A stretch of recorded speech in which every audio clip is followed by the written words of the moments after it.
JP astro ലൈഫിലേക്ക് എല്ലാവർക്കും സ്വാഗതം. ഇന്ന് നിങ്ങളുമായി പങ്കുവയ്ക്കുന്നത് കർക്കിടക മാസ ഫലം തന്നെയാണ്. കർക്കിടക മാസത്തിലെ കുംഭൻ രാശിക്കൂറുകാരായ അവിട്ടത്തിന്റെ 3-4 പാദങ്ങളും ചതയവും ഊരിട്ടാതിയുടെ 1-2-3 പാദങ്ങളിലും ജനിച്ചവരെ സംബന്ധിച്ചുള്ള ഫലമാണ്. കർക്കിടക മാസം എന്ന് പറയുമ്പോൾ ജൂലൈ 17 മുതൽ ആഗസ്റ്റ് 16 വരെയുള്ള ഒരു മാസത്തെ ഫലമാണ് പങ്കുവയ്ക്കുന്നത്. കുംഭൻ രാശിക്കാരെ സംബന്ധിച്ചിടത്തോളം കുംഭൻ രാശിയുടെ ജന്മരാശ്യാധിപൻ എന്ന് പറയുന്നത് ശനിയാണ്. ശനി മീനത്തിൽ 2-ാം ഭാവത്തിലാണ് ഇപ്പൊ സഞ്ചരിച്ചുകൊണ്ടിരിക്കുന്നത്. മീനത്തിലെ ശനി അന്ധകരണ ശുദ്ധി ഉണ്ടാക്കും, ആത്മീയമായ ഒരു കാഴ്ചപ്പാട് നൽകും. അതുപോലെ മേലധികാരികളുടെ അഥവാ ഭരണതലത്തിൽ സ്വാധീനമുള്ള വ്യക്തികളുടെ അല്ലെങ്കിൽ ജോലി ചെയ്യുന്ന സ്ഥാപനത്തിന്റെ മേലധികാരികൾ അവരുടെയൊക്കെ വിശ്വസ്തരായിട്ട് നിൽക്കാനും ഒക്കെ സാധിക്കും. മീനൻ രാശി പരസ്പരം തല തിരിഞ്ഞു കിടക്കുന്ന 2 മത്സ്യങ്ങളുടെ ചിഹ്നമാണ് മീനൻ രാശിക്ക് കൊടുത്തിരിക്കുന്നത്. അതിന്റെ സൂചന എന്ന് പറഞ്ഞാൽ അത് ഒരു ഇരട്ട സ്വഭാവത്തെ സൂചിപ്പിക്കുന്നു എന്നതാണ്. ഏത് കാര്യം ചെയ്യുമ്പോഴും ആ കാര്യം സാധിക്കുന്നതോടൊപ്പം അതിൽ നിന്ന് മറ്റെന്തെങ്കിലും കൂടി സാധിക്കാൻ പറ്റുമോ എന്ന് ചിന്തിക്കുന്ന ഒരു കാര്യമാണ് സൂചിപ്പിക്കുന്നത്. ഇപ്പോൾ ഒരു യാത്രയിൽ ഒരു കാര്യം സാധിക്കാനായി പോയാൽ ആ യാത്രയിൽ മറ്റെന്തെങ്കിലുമൊക്കെ സാധിക്കാൻ പറ്റുമെങ്കിൽ അതെല്ലാം സാധിച്ചു പോരുക എന്നുള്ളതും അവരുടെ ഒരു സ്വഭാവമായിട്ട് വേണമെങ്കിൽ ഈ ശനിയെ സംബന്ധിച്ച് പറയാം. സ്ത്രീകളിൽ പലർക്കും സ്ത്രീകളെ സംബന്ധിച്ച് പറയുമ്പോൾ കുടുംബ ചുമതല മിക്കവാറും അവരായിരിക്കാം കൂടുതൽ ഉത്തരവാദിത്വത്തോടുകൂടി നടത്തുന്നത്, അല്ലെങ്കിൽ അവർക്കായിരിക്കാം അതിൻ്റെ ആ ബുദ്ധിമുട്ടുകൾ കൂടുതലും വരുന്നത്.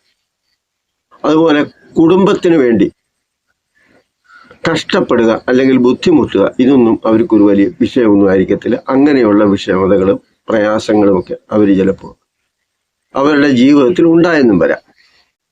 വിദ്യാഭ്യാസ സംബന്ധമായ കാരണങ്ങൾ ചിന്തിക്കുമ്പോൾ 2-ാം ഭാവമല്ലേ, അപ്പൊ ശനി വരുമ്പോൾ പല കാരണങ്ങളാൽ വിദ്യാഭ്യാസം തടസ്സപ്പെടുകയോ അല്ലെങ്കിൽ നീണ്ടുപോവുകയോ ഒക്കെ ചെയ്യുന്ന ഒരു സാഹചര്യം ഉണ്ടാകാറുണ്ട്.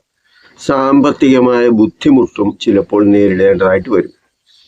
ഇങ്ങനെ പലതും പറയാമെങ്കിൽ ശനി 2-ാം ഭാവത്തിൽ നിൽക്കുന്നത് കൊണ്ട് പല കാര്യങ്ങളും മറച്ചു വയ്ക്കുകയും ഒരു ചാബല്യ സ്വഭാവം കാണിക്കുകയും ചെയ്യും.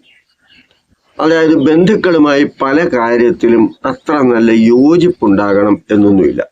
അതുകൊണ്ട് തന്നെ ഒരു ചെറിയ ഒരു അകൽച്ച പൊതുവെ ഉണ്ടാകാറുണ്ട്. അല്ലെങ്കിൽ കുടുംബത്തിൽ നിന്ന് മാറി നിൽക്കാനുള്ള ഒരു ശ്രമമൊക്കെ നടത്തും. ശനി ജാതകത്തിൽ മോശമായിട്ടുള്ളവരെ സംബന്ധിച്ചും ഈ പറയുന്ന കാര്യങ്ങളൊക്കെ ദോഷ സംബന്ധമായ കാര്യങ്ങൾക്ക് പ്രാധാന്യം വരും. ശനി ജാതകത്തിൽ ബലവാനായിട്ട് ഇഷ്ടഭാവത്തിലൊക്കെയാണ് നിൽക്കുന്നതെങ്കിൽ നല്ല വിദ്യാഭ്യാസം, ധനലാഭം, പ്രസംഗ വൈഭവം, സംസാരിക്കാനുള്ള ശേഷി, അതുപോലെ അഭിഭാഷക വൃത്തി, നല്ല കുടുംബജീവിതം ഇതെല്ലാം ഉണ്ടാകുന്ന ഒരു കാര്യം കൂടിയാണ്. കുംഭൻ രാശിക്കാർക്ക് ലഗ്നത്തിലാണ് രാഹു നിൽക്കുന്നത്. അപ്പൊ രാഹു ലഗ്നത്തിൽ വരിക എന്ന് പറയുമ്പം ശാരീരികമായ പ്രശ്നങ്ങളെ സൂചിപ്പിക്കുന്ന ഒരു കാര്യമാണ്. മുഖരോഗം, പാദരോഗം, അലർജി മുതലായ പ്രശ്നങ്ങളൊക്കെ ഇവർക്ക് ഉണ്ടാകാനുള്ള സാധ്യതയുണ്ട്. 4-5 ഭാവങ്ങളിലായിട്ടാണ് ശുക്രൻ നിൽക്കുന്നത്. 4-ൽ സ്വക്ഷേത്രഗതനായി ഇടവൻ രാശിയിൽ തന്നെ ശുക്രൻ സഞ്ചരിക്കുമ്പോൾ 5-ൽ ബന്ധുക്ഷേത്രമായ മിഥുനൻ രാശിയിലേക്കാണ് ശുക്രൻ മാറുന്നത്. അപ്പൊ ഗ്രഹോപകരണങ്ങളും വീട്ടിൽ ആവശ്യമുള്ള സാധനങ്ങളും ഒക്കെ വാങ്ങി വീടൊക്കെ ഒന്ന് വൃത്തിയാക്കുക, അത് കുറെ കൂടെ മനോഹരമാക്കുക, അല്ലെങ്കിൽ സന്തോഷകരമാക്കുക, ഇങ്ങനെയൊക്കെയുള്ള ചിന്താഗതികളൊക്കെ വരാം. പിന്നെ അതുപോലെ സ്വന്തമായിട്ടൊരു വീട് എന്നൊരാശയം മനസ്സിൽ കുറെ കാലമായിട്ടുണ്ടെങ്കിലും അതൊക്കെ നിറവേറ്റാൻ കഴിയുന്ന അല്ലെങ്കിൽ സാധിക്കാൻ കഴിയുന്ന ചില അവസരങ്ങളും അതിനുള്ള സാഹചര്യവും ഒക്കെ വന്നുകൂടാ. വീട്ടിലെ എല്ലാവിധ സുഖ സൗകര്യങ്ങളും സന്തോഷവും ഒക്കെ ഉണ്ടാകുന്ന ഒരു കാര്യമാണ് ഈ ശുക്രനെ സംബന്ധിച്ച് പറയുന്നത്. കാരണം ശുക്രൻ ഭൗതിക സുഖ സൗകര്യങ്ങളുടെ ഒരു കലവറ എന്ന് വേണമെങ്കിൽ പറയാം. അപ്പൊ ശുക്രൻ ജാതകത്തിൽ അനുകൂലമായി ഇഷ്ടഭാവത്തിലൊക്കെ നിൽക്കുന്നവരെ സംബന്ധിച്ച്, അതായത് ഇപ്പോൾ സ്വക്ഷേത്രത്തിലോ അല്ലെങ്കിൽ ഉച്ചരാശിയിലോ മീനൻ രാശിയിലോ ഒക്കെ ശുക്രൻ നിൽക്കുന്നവരാണെങ്കിൽ അവരുടെ ജീവിതത്തിൽ പല സുഖ സൗകര്യങ്ങളും എങ്ങനെ ഉണ്ടാക്കി തരാം എന്നതിനെ സംബന്ധിച്ചൊക്കെ ചിന്തിക്കുകയും ശുക്രൻ അതിനുള്ള വഴിയൊക്കെ ഉണ്ടാക്കി തരികയൊക്കെ ചെയ്യും. ഈ ജൂലൈ അവസാനത്തോടുകൂടി മിഥുനത്തിലെ ശുക്രൻ മിഥുനൻ രാശിയിലേക്ക് ശുക്രൻ മാറും. അപ്പം മിഥുനത്തിലേക്ക് ശുക്രൻ മാറുമ്പോൾ മിഥുനൻ രാശിയിൽ തന്നെ വ്യാഴവും അവിടെ തന്നെയാണ് സഞ്ചരിക്കുന്നത്. അപ്പൊ വ്യാഴവും ശുക്രനും ഒന്നിച്ചുള്ള ഒരു സഞ്ചാരഗതിയെ നമുക്ക് കാണാൻ കഴിയും.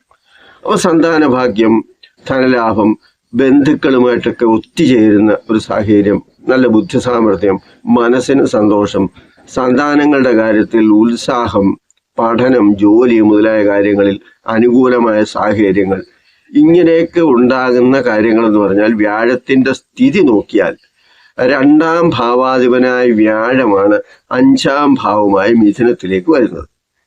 അപ്പൊ അതുകൊണ്ട് അത് വളരെ നല്ല ഫലങ്ങളെ തരും. പ്രത്യേകിച്ച് ജാതകത്തിൽ വ്യാഴം അനുകൂലമായ ഇഷ്ടഭാവത്തിലൊക്കെ നിൽക്കുന്നവരാണെങ്കിൽ അവർക്കൊക്കെ നല്ല കുറെ അനുഭവങ്ങൾ ഈ 5ാം ഭാവം കൊണ്ട് തന്നെ നമുക്ക് ലഭിക്കുകയും ചെയ്യും. മനസ്സിനൊക്കെ വളരെ സന്തോഷപരമായ കാര്യമായിരിക്കും. ആത്മീയമായ ചില ചിന്താഗതികളൊക്കെ ഉണ്ടാകും. അങ്ങനെയൊക്കെയുള്ള കാര്യങ്ങൾ. അതുപോലെ ബുദ്ധി, ധനം, ആത്മാവ്, പ്രാണൻ, പുത്രൻ, മന്ത്രി തുടങ്ങി പല കാര്യങ്ങളെയും സൂചിപ്പിക്കുന്ന ഒരു ഭാവം കൂടിയാണ് ഈ 5ാം ഭാവം. ആത്മീയമായ ഒരു താല്പര്യം, അതുപോലെ ഈശ്വരഭജനം എന്നിവയൊക്കെ മനസ്സിൽ ഉണ്ടാകുകയും ബുദ്ധിപരമായ ഉണർവ് ഉണ്ടാക്കുകയും ഒക്കെ ചെയ്യും. കാരണം വ്യാഴം ബുദ്ധിയെയും ചിന്തയെയും ആത്മീയതയെയും ധനത്തെയും ധനം ഇരിക്കുന്ന സ്ഥലത്തെയും ഒക്കെ സൂചിപ്പിക്കുന്ന ഒരു ഗ്രഹമാണ്. പരസ്പരം അത്ര അടുപ്പമില്ലാതിരുന്ന കുടുംബക്കാര് ആ നീരസമൊക്കെ മാറി കുറേയൊക്കെ അടുക്കാനും പരസ്പരം സഹകരിക്കാനും ഒക്കെ തയ്യാറാകുന്ന ഒരു അവസരം കൂടിയാണ്. സന്താനങ്ങളുടെ കാര്യത്തിൽ എന്തെങ്കിലുമൊക്കെ പ്രയാസങ്ങളൊക്കെ ഉണ്ടായിരുന്നെങ്കിൽ അതൊക്കെ മാറി സന്തോഷമുണ്ടാകുന്ന ഒരു സാഹചര്യം കൂടി 5ാം ഭാവത്തിലെ വ്യാഴം നൽകും. സാമ്പത്തിക പ്രശ്നങ്ങളൊക്കെ ഉള്ളവരെ സംബന്ധിച്ചിടത്തോളം സാമ്പത്തിക പ്രശ്നങ്ങൾക്കൊക്കെ ഒരു പരിഹാരം എങ്ങനെ ഉണ്ടാകാം എന്നതിനൊക്കെ ഉള്ള ഒരു വഴിയൊക്കെ തെളിഞ്ഞു വരും. അതിനൊക്കെയുള്ള ഏതെങ്കിലുമൊക്കെ അവസരങ്ങളും ഓരോരുത്തരുടെയും ജീവിതത്തിൽ ഉണ്ടാവുകയും ചെയ്യും. അതുപോലെ അധികാര സ്ഥാനത്തിരിക്കുന്നവരുമായിട്ടൊക്കെ ഒരു നല്ല ബന്ധം സ്ഥാപിക്കാനൊക്കെ സാധിക്കും. മനസ്സ് പഴയതിലും സന്തോഷവും സ്വസ്ഥതയും ഒക്കെ ഉണ്ടാകുന്ന ഒരു സാഹചര്യമാണ് ഈ പറയുന്ന 5ാം ഭാവത്തിലെ വ്യാഴം നൽകുന്നത്. ഈ വ്യാഴ ശുക്രന്മാരെ സംബന്ധിച്ച് പറയുമ്പോൾ ഇവരെ ഒന്നിച്ചു നിൽക്കുക എന്ന് പറയുമ്പോൾ തന്നെ പരസ്പരം വലിയ ബന്ധമോ അടുപ്പമോ ഇല്ലാത്ത 2 ഗ്രഹങ്ങളാണ് ഈ വ്യാഴവും ശുക്രനും. അതായത് അസുരന്മാരുടെ ഗുരുവെന്നാണ് ശുക്രനെ പറയുന്നത്. അതാണ് ശുക്രാചാര്യൻ എന്ന്. ശുക്രൻ എന്ന ആ ഒരു ഗ്രഹം തന്നെ സുഖലോലുപതയെ സൂചിപ്പിക്കുന്നതാണ്. ഭൗതിക സുഖ സൗകര്യങ്ങൾ ഒരാളുടെ ജീവിതത്തിൽ എത്രത്തോളം ലഭിക്കാം എന്നതിനെയൊക്കെ ചിന്തിക്കുന്ന ഒരു ഗ്രഹമാണ് ഈ ശുക്രൻ. വ്യാഴത്തെ സംബന്ധിച്ച് പറഞ്ഞാൽ അത് ദേവന്മാരുടെ ഗുരുവായിട്ടും ബൃഹസ്പതി എന്നൊക്കെ വിളിക്കാറുണ്ട്. വ്യാഴത്തിന് ഗുരു എന്നൊരു പേര് കൂടി ഉള്ളതുകൊണ്ട് ഗുരുസ്ഥാനീയരായ ആൾക്കാരെയും സൂചിപ്പിക്കാറുണ്ട്. അതായത് അത് കൂടുതലും ആത്മീയമായ കാര്യങ്ങൾ, ധാർമ്മികമായ കാര്യങ്ങൾ, ഇങ്ങനെയൊക്കെയുള്ള കാര്യങ്ങളാണ് സൂചിപ്പിക്കുന്നത്. ശുക്രനാണെങ്കിൽ അങ്ങനെയല്ല. സുഖ സൗകര്യങ്ങൾ എങ്ങനെ ലഭിക്കും, അതെങ്ങനെ ഉപയോഗപ്പെടുത്താം എന്നതിനെ സംബന്ധിച്ചുള്ള കാര്യങ്ങളാണ്. അപ്പൊ ഇത് രണ്ടും പരസ്പരം നോക്കുമ്പോൾ ഇത് രണ്ടും തമ്മിൽ വലിയ സാമ്യമൊന്നും ഇല്ല എന്ന് നമുക്ക് കാണുകയും ചെയ്യും. അതായത് ഈ 2 പേരും കൂടെ ഒന്നിച്ചു നിൽക്കുമ്പോൾ ഉള്ള ഒരു പ്രത്യേകത എന്താണെന്ന് ചോദിച്ചാൽ 2 ഗ്രഹങ്ങളും അനുകൂല ഭാവത്തിലായതുകൊണ്ട് തന്നെ സുഖത്തിന് കുറവൊന്നുമില്ലാതെ തന്നെ, കുറവൊന്നും വരാത്ത വിധത്തിൽ ഭൗതിക സുഖ സൗകര്യങ്ങളൊക്കെ അനുഭവിച്ചുകൊണ്ട് തന്നെ എങ്ങനെ ഒരു ആത്മീയമായ കാഴ്ചപ്പാട് അല്ലെങ്കിൽ കുറെ ഈശ്വര വിചാരത്തോടു കൂടിയൊക്കെ ജീവിക്കാൻ സാധിക്കും, കുടുംബപരമായിട്ടൊക്കെ അതായത് സന്താനങ്ങളും കുടുംബവും ഭാര്യയും ഒക്കെ ആയി ജീവിക്കുന്നവർക്ക് എങ്ങനെ കുറെ അല്പം ഈശ്വര വിശ്വാസത്തോടു കൂടിയൊക്കെ മുന്നോട്ട് പോകാൻ സാധിക്കും എന്നതിനെ സംബന്ധിച്ചു കൂടി ചിന്തിക്കുന്ന ഒരു കാര്യമാണ്. സൂര്യനെ സംബന്ധിച്ച് പറയുമ്പോൾ കർക്കിടകൻ രാശി സൂര്യന് അല്പം ബലഹാനിയൊക്കെ ഉണ്ടാക്കുന്ന ഒരു രാശിയാണ്. കുംഭൻ രാശിക്കാർക്ക് കർക്കിടകൻ രാശി എന്ന് പറയുമ്പോൾ 6ാം ഭാവമായിട്ടാണ് വരുന്നത്. അപ്പൊ 3, 6, 10, 11 ഭാവങ്ങളിലൊക്കെ സൂര്യൻ ശുഭഫലം നൽകുന്ന ഒരു കാര്യമാണ്. സമ്പത്തും വിജയവും യശസ്സും ലഭിക്കുകയും ശത്രു ജേതാവായി തന്നെ എതിരാളികളെ പരാജയപ്പെടുത്തി മുന്നേറാനുള്ള ശേഷിയൊക്കെ ഉണ്ടാവുകയും ചെയ്യും. അതുപോലെ രോഗങ്ങളിൽ നിന്നൊക്കെ മുക്തി ഉണ്ടായി ആരോഗ്യം ലഭിക്കുന്ന ഒരു സാഹചര്യം. അതായത് ശാരീരികമായ ഏതെങ്കിലുമൊക്കെ ബുദ്ധിമുട്ടൊക്കെ ഉള്ളവർക്ക് അതിൽ നിന്നൊക്കെ ഒരു മാറ്റവും നമുക്ക് പ്രതീക്ഷിക്കാം. 6 ബുധനും കാര്യജീവവും സൗഭാഗ്യവും ഉയർച്ചയും ഒക്കെ നൽകും. എന്നാൽ ബന്ധുക്കളുമായിട്ട് ഒരകൽച്ചയൊക്കെ ഉണ്ടാകും. കാരണം ഈ ബുധൻ യുവരാജാവാണ്, ചെറുപ്പക്കാരാണ്. അപ്പൊ സുഹൃത്തുക്കളും ബന്ധുക്കളും ഒക്കെ ആയിട്ടുള്ളവരുമായിട്ട് അത്ര വലിയ അടുപ്പമൊന്നും കാണിക്കുകയില്ല. പല കാര്യത്തിലും ചില അഭിപ്രായ വ്യത്യാസങ്ങളൊക്കെ ഉണ്ടാക്കുകയും ചെയ്യും.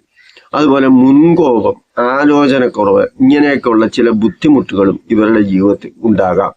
സൂര്യബുധയോഗം മോശമാണോ എന്ന് ചോദിച്ചാൽ അതിനെ നിപുണയോഗം എന്നൊക്കെ പറയും. അത് വിദ്യാഭ്യാസപരമായ കാര്യങ്ങൾക്ക് നല്ലതാണ്. ബുധൻ ജാതകത്തിൽ ബലവാനായ ഇഷ്ടഭാവത്തിലൊക്കെ ഉള്ളവരെ സംബന്ധിച്ചിടത്തോളം വിദ്യാഭ്യാസ പുരോഗതിയൊക്കെ ഉണ്ടാകും. മനസ്സിൽ പല കാര്യങ്ങളെ ഓർത്ത് വ്യാകുലപ്പെടുന്ന ചില അവസരങ്ങളും വരാം.